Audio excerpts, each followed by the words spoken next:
High viewers. Allu అర్జున్కి ఈరోజు Nampally court మరొక రిలీఫ్ ఇచ్చింది. అల్లు అర్జున్ మీద నాకు ఇటువంటి పగ లేదు, ప్రతీకారం లేదు, ఈర్ష్య లేదు, అసలు ఏమీ లేవు.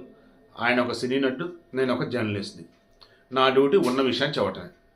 అయితే అల్లు అర్జున్కి సంబంధించి ఉన్న విషయాన్ని నేను ఇస్తున్నా, మరి కొంతమంది ఆయన అభిమానులు మరి ఎవరో ఏందో తెలియదు, అల్లు అర్జున్ గురించి ఏదో పనిమాల నెగిటివ్ వీడియోలు ఇస్తున్నట్టు ఫీల్ అయిపోతూ ఉన్నారు.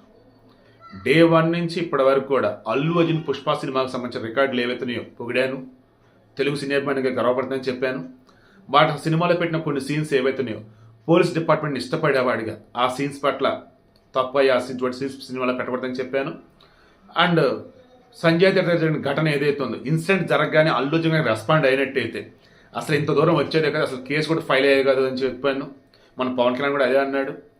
ఈవెన్ రేవంత్ రెడ్డి గారు అసెంబ్లీలో మాట్లాడిన తర్వాత ఈ మనిషి ప్రెస్ మీట్ పెట్టి అతి పెద్ద తప్పు చేశాడు నేను ఏదైతే అన్నానో, అసలు ఇష్యూ కూడా అయింది అదే, దానివల్లే. సో అది చెప్పాను.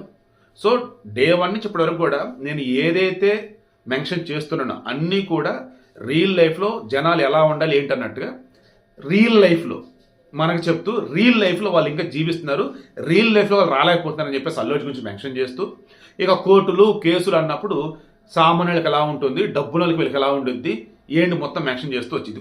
మరలా అదే ఇది ఏంటి, జనరల్గా ఒక కామన్ మ్యాన్కి ఇంక్లూడింగ్ పొలిటీషియన్కి ఆల్సో, పొలిటీషియన్స్తో అయినా వారికి ఏదైనా కేసు నమోదైంది, వాళ్ళు ప్రతి వారం వెళ్ళి నీరు పడినటువంటి పోలీస్ స్టేషన్ ఒకటి ఇస్తారు వాళ్ళకి, అక్కడ సంతకం పెట్టాలనుకోండి, మిస్ కాకూడదు, అసలు వెళ్ళాల్సిందే.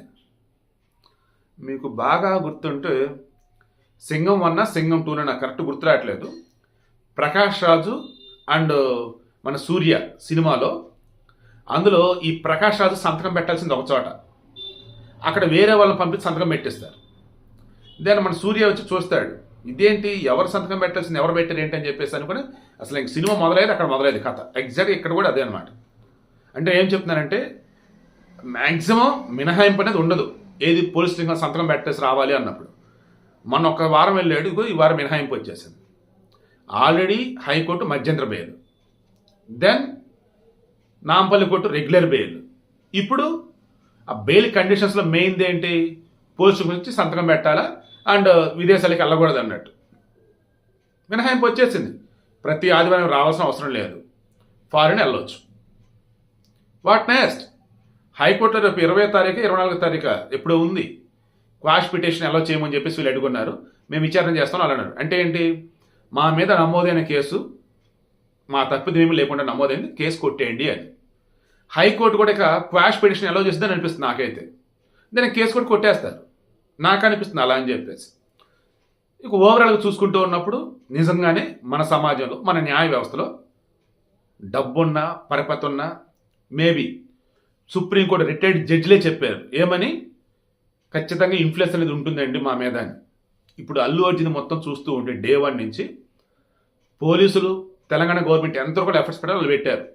ఆ తర్వాత కోర్టుల దాకా వెళ్ళినప్పుడు అక్కడ కూడా వాళ్ళు ఎఫర్ట్స్ పెడుతున్నారు. కానీ మరి వాళ్ళు డ్రాప్ అయ్యారా, లేదన్నప్పుడు వాళ్ళు కొంచెం సడలింపు ఇచ్చారా, లేదు జడ్జిలు వచ్చేసి కేసు మొత్తం క్షుణ్ణంగా చూసేసి పాపం అల్లు అర్జున్ ఏం లేదులే అని చెప్పేసి ఆ రకంగా సడలింపిస్తున్నారా, ఇక అవన్నీ వాళ్ళకి తెలియదు. నేనైతే ఒక జర్నలిస్ట్ ఉన్న నిజాన్ని మీకు చెప్తున్నా, I'm sure any time case కూడా కొట్టేయటం ఖాయం.